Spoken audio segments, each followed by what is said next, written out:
The internet is filled with lies about cancer.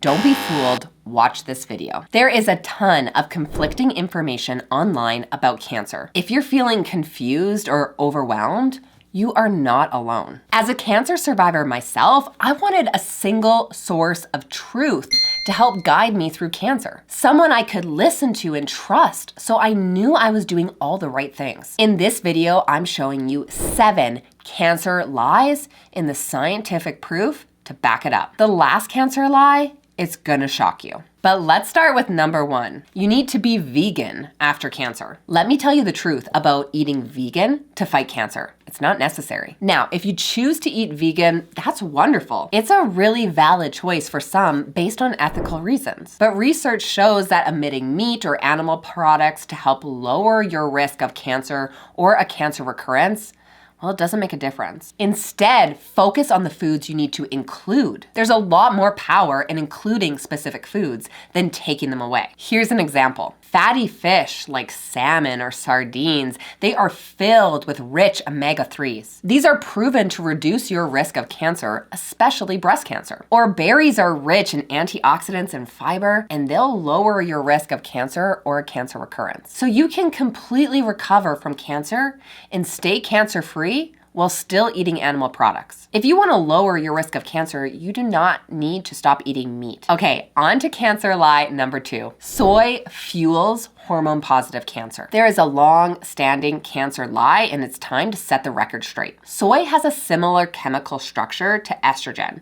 It's called phytoestrogen. A similar chemical structure, but not exactly the same. Now that sounds kind of scary, right? Especially if you have hormone-positive cancer. But let me help you with the fear, because it's not warranted. Theories in the past have claimed that soy will increase your risk of hormone-positive cancer because of that similar estrogen structure. The claim was that if you ate more soy, it would increase your estrogen levels and it would fuel cancer. Some people even went as far as to tell perfectly healthy women who had never had cancer before, well, they should actually avoid eating soy. And they definitely told cancer survivors, absolutely do not eat soy to lower your risk of recurrence. But that's not right. Let me show you why. You can eat soy. Dozens of studies have shown that eating soy actually lowers your risk of cancer or a cancer recurrence. Even in hormone-positive cancer, if you eat more soy, you have a lower risk of recurrence. What a change in all this anti-soy talk. So what happened? What was the big change? As science evolves, we learn more. When we know better, we can do better. And that's the case with soy. We now know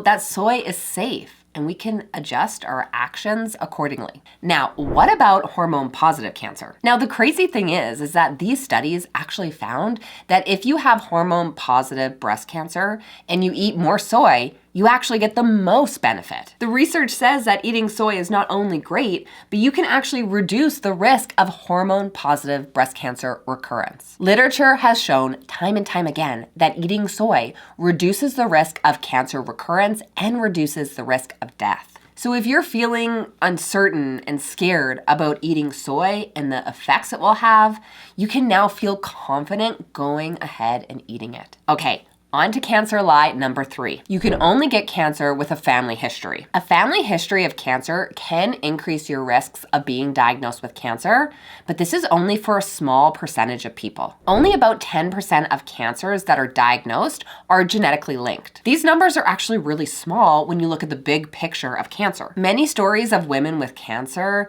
include women who didn't have anyone in their immediate family who had ever been diagnosed with cancer. And this is exactly what happened to me. In reality, most people are diagnosed with cancer without any family history at all. No one in my family had cancer. My sisters, my mom, my aunties, nobody. But still, I was diagnosed with cancer. This really indicates that there's no family risk here. It's likely not genetically linked. Now, if you're in the same position, this can be frustrating. Why did you get cancer? Why did I get cancer? Now, there are some things you can do to lower your risk of cancer, like not smoking and exercising. But for most people, we'll never know why you were diagnosed. Cancer is this type of thing that follows its own path. And that's really where science is working hard to figure out why it's happening. Okay, but on to cancer lie number 4. Underwire bras cause cancer. Bras for women have been around since the beginning of time. So this theory about a really popular item can be daunting. The underwire bra theory states that the underwire bra actually inhibits lymphatic flow. And by stopping lymphatic flow, that lymph fluid actually stays in the breast area, and that's where cancer occurs. But this isn't true. A study in 2014 looked to see if women who wear underwire bras are at a higher risk of developing breast cancer. Now, the research included women who wore all types of bras: underwire bras, sports bras, bralettes, or no bra at all. They studied if the length of time over years that a bra was worn would actually impact your risk of breast cancer. They even looked to see if women wore their bras at night or not, and if that impacted their risk of cancer. This study found that there is no risk of wearing a bra and increasing your risk of breast cancer. You could wear a bra for 24 hours a day, 7 days a week, and you would still not be at a higher risk of breast cancer. You would just be really uncomfortable. Okay. But on to the next cancer lie.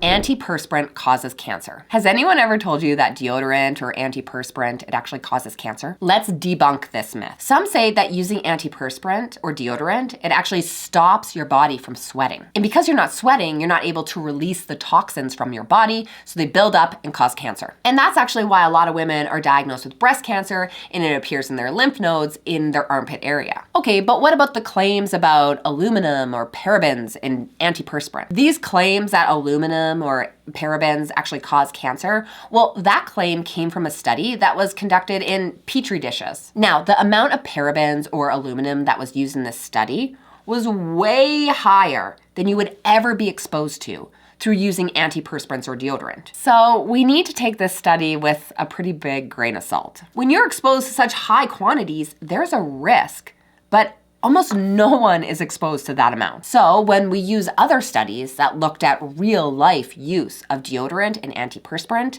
they found that there was no increased risk of cancer. You can even apply deodorant right after you shave your armpits and there's still no increased risk. Okay, the next cancer lie is that the alkaline diet can cure cancer. The media and celebrities, well, they try to convince you to try all kinds of diets. My sister followed the alkaline diet and she's cancer-free. Alkaline is the answer. The alkaline diet follows a theory which believes you can place your body into an alkaline state. The opposite of this environment is an acidic environment. And the alkaline theory believes that acidic environments attract disease. The foods associated with creating an acidic environment include meat, dairy, eggs. And the foods associated with creating an alkaline environment in your body are things like fruit, vegetables, nuts, and legumes. But our bodies, they actually have really sophisticated systems in place to monitor the pH level. Our bodies are so efficient at this because if your pH falls outside a very specific range, you will die. Your kidneys actually do a great job in monitoring this, and they release hydrogen ions to correct it. In simple terms, when your pH starts to drop,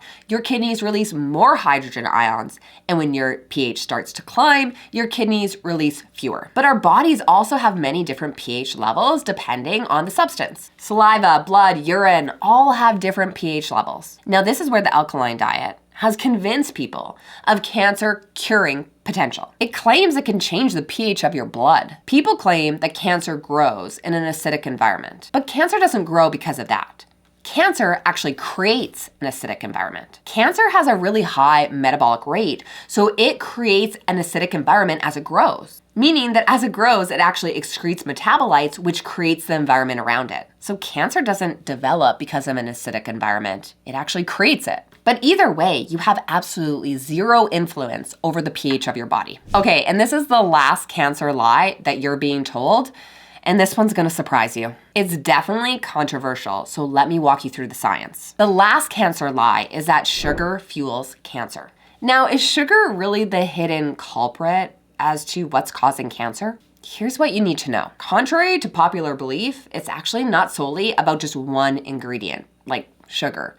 It's actually about your diet overall. Now, don't be confused about this. I'm not saying that you should go gorge yourself on sugar.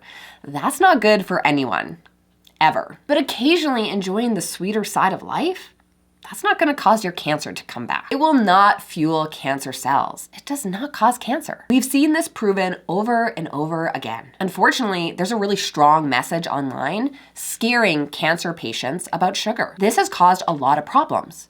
We're now seeing people diagnosed with cancer developing eating disorders. They're so scared to eat food that they avoid almost everything, drop a ton of weight, and develop an eating disorder. It's awful, all because of a lie. Every cell in your body needs glucose to survive. It just so happens that cancer actually needs more glucose to continue to grow and thrive. If you cut out sugar from your diet, well, cancer and your body are very smart. So it will go to other fuel sources besides glucose. It will find another solution. It will start to use glycogen. Glycogen is stored in our bodies, and then cancer would start to use that to grow. Once the glycogen's used up, then the cancer would find another pathway to fuel itself. Indulging in an occasional treat, it's not off limits.